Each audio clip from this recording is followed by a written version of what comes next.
everyone, today it is time for me to do another product review. These are some of my absolute favorite videos to film for you guys because I get to really spend time and hone in on one single product, and I get to talk to y'all about it and let you know my thoughts and opinions and really focus in on one thing. I think they're really helpful, so hopefully you enjoy it. Oh, got some eyeliner right there. Isn't that cute? Just noticed that. Alright. But today I'm going to talk about the Urban Decay Gwen Stefani Eyeshadow Palette. Now this has been out for a little while and it was originally retailing for $54.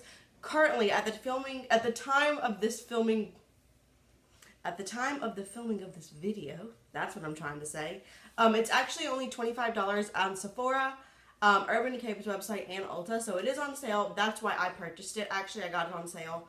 And so I just want to talk about it today.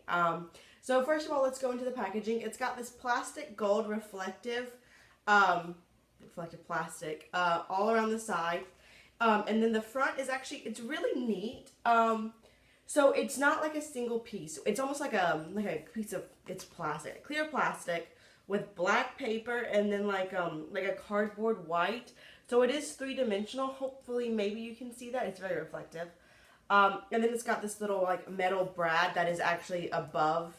It's not inside. You can see it's above. And it says UD Gwen Stefani. And it is a magnetic palette, which is really nice. I don't think it's too thick. I think it's pretty much a standard size as far as that goes. And it does stay up. You see what I mean, not right there. So that's a little bit much. But like if you want to have it like this, it'll stay up, which is really nice. I usually have it like at a weird angle, so I do hold it against something, but that's just me. It does come with a giant mirror, and right here in the corner it does say Magic's in the Makeup, which I just think is really cute. And it is very usable. I've been using this for the past about week or so in order to apply my makeup. And then you come in and you have the 15 shades. And all the names are on the back. A lot of them are Gwen Stefani inspired, which is cool. Unfortunately, I am not super familiar with her work. What is the band? So I know she has her solo career, but then she had that other career in that band that she was the lead singer of, and of course it just escaped my mind. But I'm not super familiar with her work as an artist, so I can't like necessarily reference all of those, but still, I think it's really cool. When I first saw this palette come out, I was not that interested in it, I'm not gonna lie. If you follow me for a while, then you know I'm all about the color and the kind of just like bright shades. For example, I mean, I haven't hauled this yet, but you know, whatever. I just purchased also this Urban Decay Spectrum palette. This is a lot more my speed. I like a lot of color, I like a lot of, you know, oomph, blah, blah, boom. That's what I enjoy. So when I saw this, I was like, okay, that's pretty. I don't think I need it. Again, it did go on sale. I had heard some really good reviews about it, so I decided to purchase it. Now, one thing I will say before I even swatch is that this is definitely a palette that's a little more geared towards people with fair skin. So, I have fair skin, fair light. It's maybe slightly borderline medium at the moment just because of, I had a beach vacation. I'm also, in case you don't know, I'm a marine scientist. I do a lot of field work in the summer specifically. So, I've been out on the boat a lot and stuff like that. So I am a little more tan than my usual, like, pale winter self. That was a little hickey for me. All right. But even then, it still does work for me. But, I mean, at this skin tone. But still, I think if you have a deeper skin tone, a lot of these shades might just kind of muddy together or look the same. So that is one thing to be cognizant of. I think I could understand why people would be upset about that, but at the same time, it's Gwen Stefani's palette. Gwen Stefani is kind of an alabaster skin tone, so it wouldn't, I mean, it does make sense, but I get it if you're like, well, hello, I have a deeper skin tone, like, this isn't catered to me. So that is one thing to think about, but obviously, for me, it works, so that's all I can speak to personally, but I have heard that complaint. So, let's just go ahead. I'm going to swatch row by row. And we're just going to show you the colors. So, the first shade is Blonde. This is a super soft shade. It's this nice creamy white, but it's almost got like a little bit of a pink duochrome to it. It's right here. It's very, in my opinion, what is that shade? I think it's Alice. It's not exactly the same. It's not quite as duochromy, but in the Alice in Wonderland Through the Looking Glass palette, which I did also purchase. I've done a full review of this also. In case you're interested, I'll link it below. But there is this shade, Lily, in this palette. It's not quite as duochromy as that, but it is slightly reminiscent in my opinion. But it's just got a nice little light pink reflect. Then we've got the shade, Bathwater, which is what's in my inner corner today. It's a very, very light shimmery shade, and it's got a lot of yellow in it. It's not really a gold, it's like a white with some yellow in it. So you can see that these are definitely very different on my skin tone. I really like those. Then we have the shade Skimp, which is almost like, it's like a satin. It's not really a matte. And it's kind of a nude with just a little bit of sheen. And not really a specific color like a glitter, but it's very similar to my skin tone. I've used it as a brow bone highlight, but it's just, I like a very matte brow bone highlight, so it's got a little too much sheen for me personally, but it's a gorgeous color.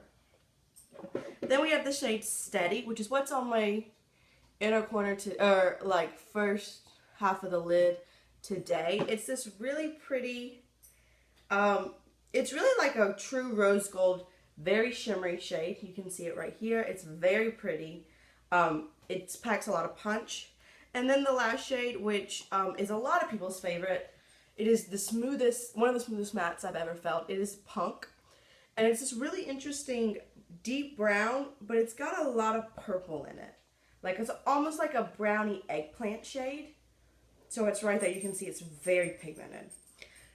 So then I'm going to go on to the next shade. The next row, excuse me. So first we have Baby, which is a very light, super shimmery and metallic shade. It's almost more cool tone and taupey. So it's there, and then let me show y'all right beside each other, the Baby and the Steady. Because I was definitely afraid they'd be a little too similar. So you can tell that Steady is a lot more gold and Baby is a lot more, I don't know, like, it's like cool versus warm tone, really. So this one's Baby, this one's Steady. So they're not the same at all, but they are similar, and I can see that if you had a different skin tone, they would maybe swatch the same.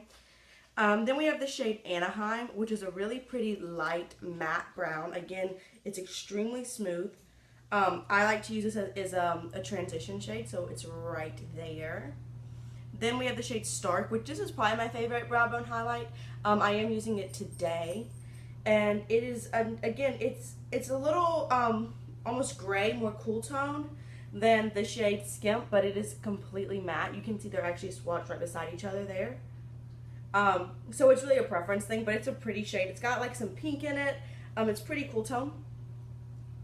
Then we have the shade Zone, which is almost like greeny. It's another matte brown. It is darker and more green than the shade Anaheim, so there they are in comparison to each other. I definitely think they're quite different. Zone is what I'm using today as a transition. I use them both in similar form, but they do give a different look. And then we have the shade Serious, which is strange because in the pan it looks like it's got some micro purple shimmer, but I don't necessarily think it shows up too well in a swatch. It is what I have in my crease. It almost just swatches matte. Maybe like you can kind of see it, but I think on the lid it really just shows up as a gray. So again, that's in my crease today. So for the fifth row, which is my favorite, I'm not gonna lie. First we have the shade Pop, which is a very chunky champagne-y glitter shade. So it's very chunky, but you can build it up on the lid. I've used it as the inner corner as well, and I think it's okay there, but I don't love it there. I prefer it on the lid, and it does pack a punch, and it's a lot of glitter. It is one of what some people don't like. Is kind of a flaky Urban Decay glitter bomb shade, but to me it's very usable, and I kind of like those shades, I'm not gonna lie.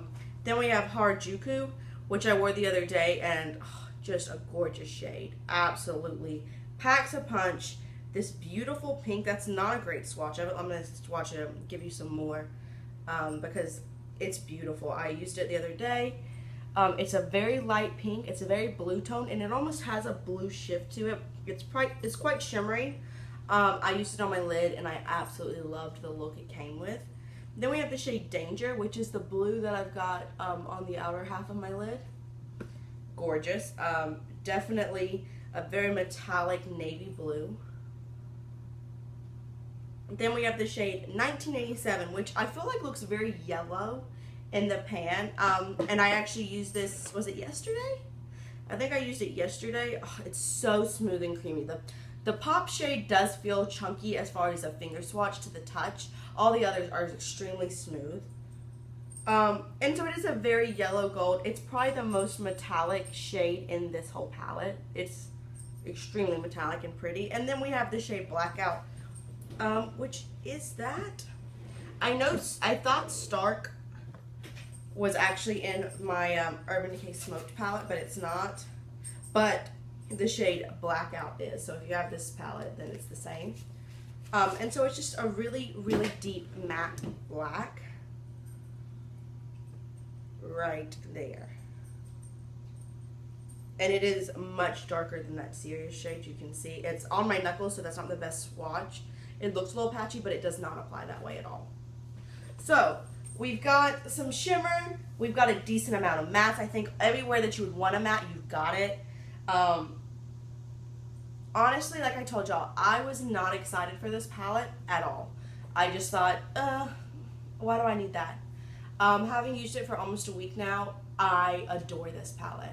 I think it's beautiful. I think every single shade is extremely pigmented, extremely gorgeous. I am definitely one of those people, if you watch a lot of my palette reviews, I will go ahead and link my whole product review playlist down below. I am definitely one of those people that harks on palettes where it's like, this does the same thing. I know the Lorac Pro 2, I did a review of that. That's one that's sticking in my mind where I was like, okay, these shades look a little different, but they do the same. So I do think that you can make that argument with Zone and Anaheim. But I do think Zone, which is this one, is much, much darker than the Anaheim. It doesn't look so in the palette, but it does. And I think a lot of these lighter shades, where normally I'd be like, okay, great, you've got a couple of light shades, awesome. But I think they all have different touches on them. And I think it's a unique palette, and I really enjoy it. And that is someone who, like I said, this palette is generally much, much more my speed than something like this. But having used it, I love it. I definitely recommend it. $25 in my opinion is a steal. These are all great quality. I know Urban Decay is very, very well known for their eyeshadows, but sometimes we've all experienced it. You've got a palette from Urban Decay and you're like, really? This is what we've got? Like, this is what you're putting out, producing for us? No, this is amazing. I have zero complaints, honestly, which I don't think I've ever said about a palette. This probably has become one of my favorite palettes, which again, not my normal color scheme, but I love it. So, I hope you found this helpful. Let me know if you have any questions about this palette. If you have something you want to see me review, like I said, I'll go ahead and link that product review playlist down below. But if it's not there, go ahead and let me know. I hope you enjoyed this video. I hope you found it helpful. If you have questions about what's on my face, I know I kind of went over the eyeshadow, but anything else, it's always linked down below. So thank you so much for watching. Go get this palette. It's on sale. It's going to go fast, or it's going to be gone. So it is limited edition. I don't know if I mentioned that, but it is. So go get it. I don't think you'll be disappointed, honestly. So thank you so much for watching, and I'll see you all real soon. Bye.